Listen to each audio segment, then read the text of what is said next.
Hey everyone, if you're a fan of Celtic mythology, sapphic storytelling, and authors with a truly unique perspective, then you're going to love my interview with the wonderful Francesca McMahon at MCM Comic Con.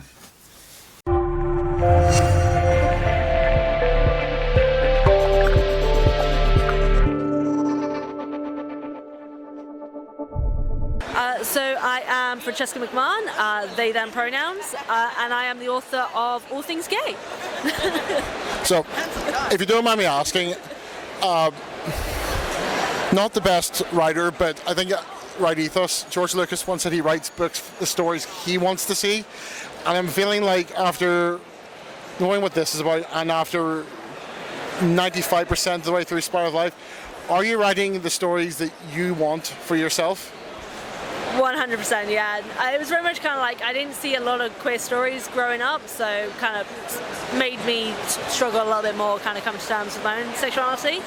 When I did, I wanted to see more of it, so I was like, I gotta do it. I gotta put more gay in the world. There's nothing wrong with that. I do have one critique, because I feel a little bit called out in Spiral of Life. You mentioned briefly at the start about ADHD and getting distracted by YouTube and watching a 2-hour video on, I think, Andor. I feel very much attacked by this statement. Yeah, no, it was based on my own reality in life of just like I was working on this book, had a video get suggested, not even watched the show Andor, I was like, oh, that sounds good. Went down the biggest rabbit hole of watching this 2-hour plus video, then finding another one, and then be like, well, no, I've got to watch the show because I've learned all about it. And like 2 weeks later, I was like, I was meant to be working on this book, and I just watched a brand new television series just because it popped up on my timeline, and that was it. To be fair, it was very good content for the book, so Yes. You made it work. Very much so. So, about the book, do you want to tell us a wee bit more about Spiral of Life? Because I'm absolutely loving it right now. Yeah, so Spiral of Life is a story about Eileen, the main beautiful character on the front of the book here, who returns home to Balloch, Scotland after some time away dealing with something she did in her past. And whilst there, she is drowned by a Kelpie and taken to the Celtic otherworld, where she's tasked with finding and saving a god. Yeah. Do you want to explain to the viewers what a Kelpie is? Yes, okay. So a Kelpie is a death horse in Scottish and a little bit of Irish, but mostly Scottish mythology. They can be found mostly in lochs, but just generally like deep bodies of water. And if you see one, I'm sorry, mate, you're gone. Well, I will say one thing. The one thing I loved about the book was particularly you found out the scene where you found out why specifically she left, what exactly happened. I believe it's a conversation between Eileen and Freya. Yes. It was very short scene, but it really hit me in the feels. So once again, I'm not very happy with you about this.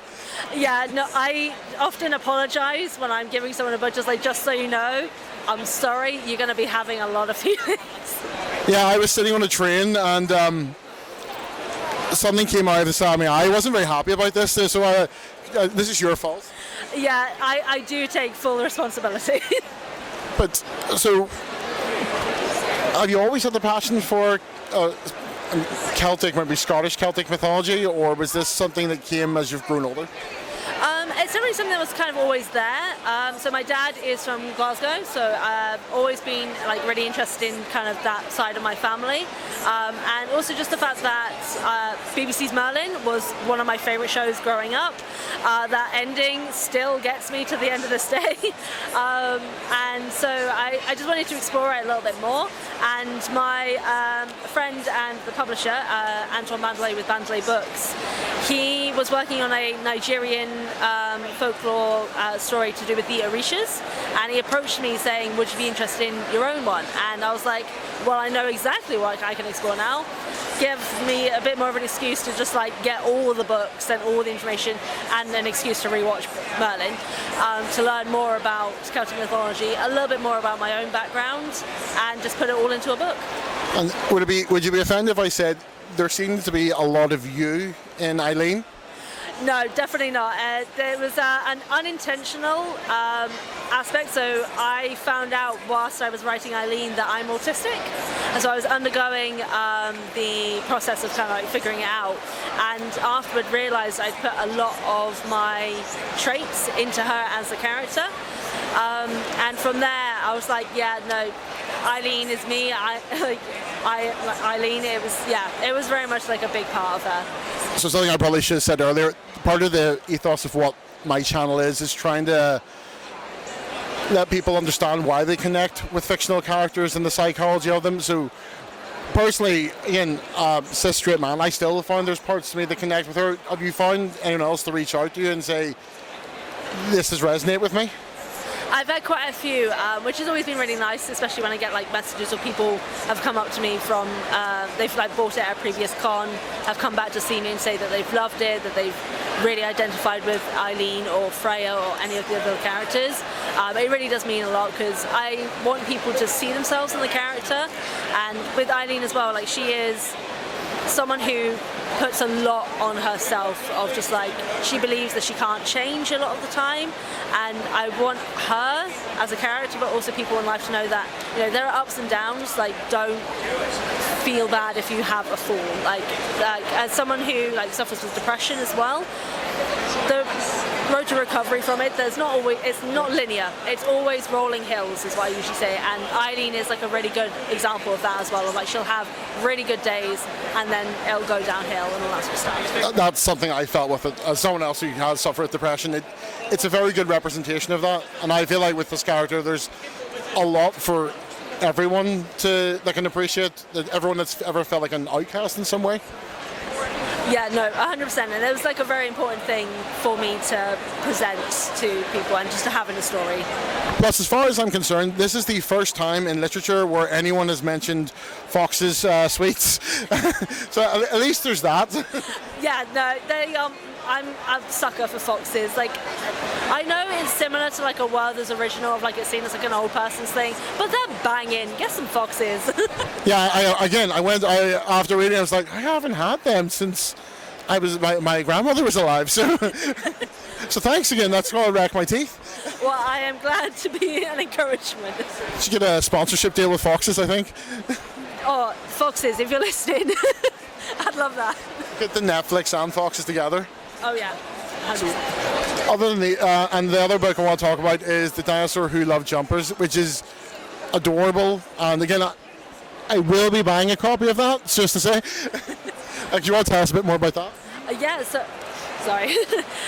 So it is basically exactly what it says on the tin. It is a cute little story about a dinosaur who loves jumpers and introduces them to his friends and the other dinosaurs. Do you want to see them first there? And we're back. So yes, you were saying about the dinosaur who loves jumpers? Yeah, so it came up with the idea with, I'll show as well. So it is with the Quirky Dino, who is a dinosaur apparel clothing store, who does just very adorable work with dinosaurs. And yeah, I wanted to make something for my nephew and my recently born niece, just because my other stuff is mostly young adult, but I wanted something that they could read as well, and this is how it came about. Okay, and do you want to go through your other stuff as well? What else do you have in the works that you want, or is there anything else here you want to talk about? Okay. So I have a few different things. So Dinosaur Love Jumpers is going to be its own series. So it's coming. There's going to be multiple different books. Some will just be just like fun general dinosaur stories, but some will be like message stuff of just like, you know, how to play nicely with your friends, how to be kind of someone who's different, all that usual sort of stuff.